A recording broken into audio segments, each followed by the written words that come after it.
প্রশ্ন করেছেন বাংলাদেশ থেকে, বলছেন আসসালামু আলাইকুম রহমতুল্লাহ। শেখ ওয়ালাইকুম আসসালাম রহমতুল্লাহ বারকাতুহু। আপনার একটা লেকচারে শুনেছিলাম রসুল সাল্লাল্লাহু আলাইহি ওয়াসাল্লাম তাহাজ্জুদে ঘুম থেকে উঠে সূরা আলে ইমরানের শেষ 10 আয়াত তেলাওয়াত করতেন। আলহামদুলিল্লাহ, আমি মুখস্থ করে ফেলেছি, আলহামদুলিল্লাহ। এখন ঘুম থেকে উঠেও এই আয়াতগুলো পড়া যাবে নাকি শুধু তাহাজ্জুদে?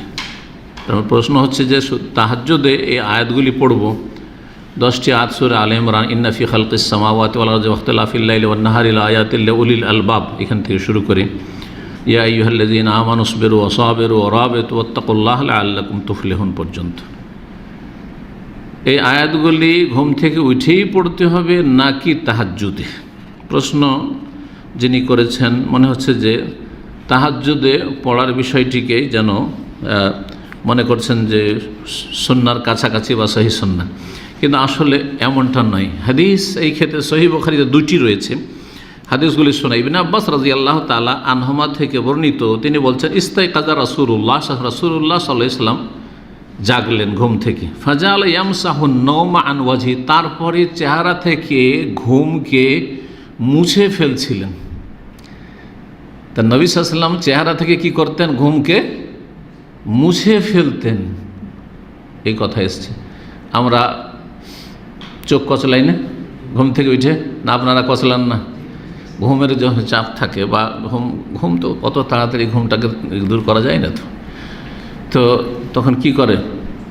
এইরকম করে, কেউ আর একটু বেশি করে, এইরকম করে না? এইটা করছে রাসূলুল্লাহ সাল্লাল্লাহু আলাইহি ওয়াসাল্লাম। তাহলে এটা করা সুন্নাত। কিসের জন্য? যে তাড়াতাড়ি ঘুমটা পালিয়ে যাবে, কেটে যাবে। জি, তো রাসূলুল্লাহ সাল্লাল্লাহু আলাইহি ওয়াসাল্লাম চেহারা থেকে বেয়াদেহি মোবারক হাত দ্বারা ঘুমকে মুছে ফেলছিলেন। সুম্মা কারাল আসল আয়াত আল খাওয়াতিম মিন সূরাত আলে ইমরান, সূরা আলে ইমরানের শেষ থেকে 10টি আয়াত পাঠ করলেন। তাহলে কোন সময় পাঠ করলেন?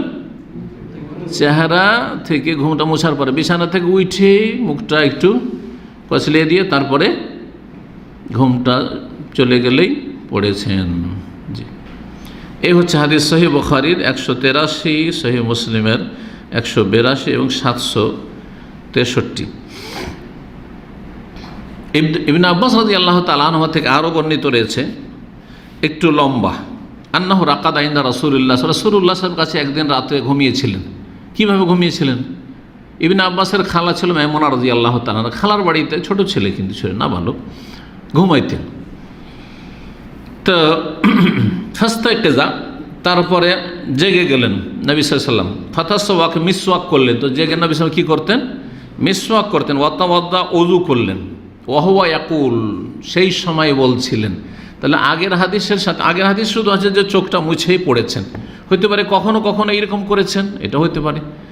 আবার হতে পারে হাদিসটাতে সংক্ষেপ করে দেওয়া হয়েছে, যদি একদিনেরই ঘটনা হয় তাহলে, কারণ ইবনে আব্বাস দুটোই বর্ণনাকারী। এখানে বলছেন যে উঠলেন, তাহলে চেহারা থেকে ঘুমটা মুছলেন, চেহারা কষলেন, একটু চোখ, তারপরে তখন মিসওয়াক করলেন। ওখানে ঘুম থেকে উঠতেন, মিসওয়াক করতেন, উজু করলেন, আর উজু শেষ করে পড়তেন ইন্না ফি খালকিস সামাওয়াতি ওয়াল আরদি ওয়াখতিলাফিল লাইলি ওয়ান নাহারি লাআয়াতিল লিউলিল আলবাব, সূরা আলে ইমরান আয়াত নম্বর 190 থেকে শুরু করে শেষ পর্যন্ত। এই হাত্তা খাতামা সূরা শেষ করলেন। সুম্মা কামা ফাসাল্লা রাকাতাইন, তারপরে সালাত আদায় করলেন। আর তারপরে আরও যেসব ইবাদত বন্দেগী রয়েছে, তাহাজ্জুদ এবং আরও যে দোয়া রয়েছে, মুয়াজ্জিনের আজান পর্যন্ত, ফাআযান মুয়াজ্জিন ফাখারাজা ইলাস সালাহ, ফজর সালাতে গেলেন। তো এখান থেকে কি বোঝা গেল যে রাসূলুল্লাহ সাল্লাল্লাহু আলাইহি ওয়াসাল্লাম দুটো হাদিসের সার কথা হচ্ছে যে এই 10টি আয়াত পড়েছেন ঘুম থেকে ওঠার পরে, আর মিসওয়াক করে উজু করে পড়েছেন। সালাতের ভিতরে তাহাজ্জুদের তেলাওয়াতে নয়, তাহাজ্জুদের তেলাওয়াতে নয়। এটি হচ্ছে সহিহ সুন্নাহ। কিন্তু কারো যদি ছুটে যায় আর মনে করে তাহাজ্জুদ আমি পড়ে নেব, তো না, জায়েজ কিছু নাই, পড়লে পড়তে পারে, কিন্তু সেটাকে সুন্নাহ বলা যাবে না, যে এটি সুন্নাত।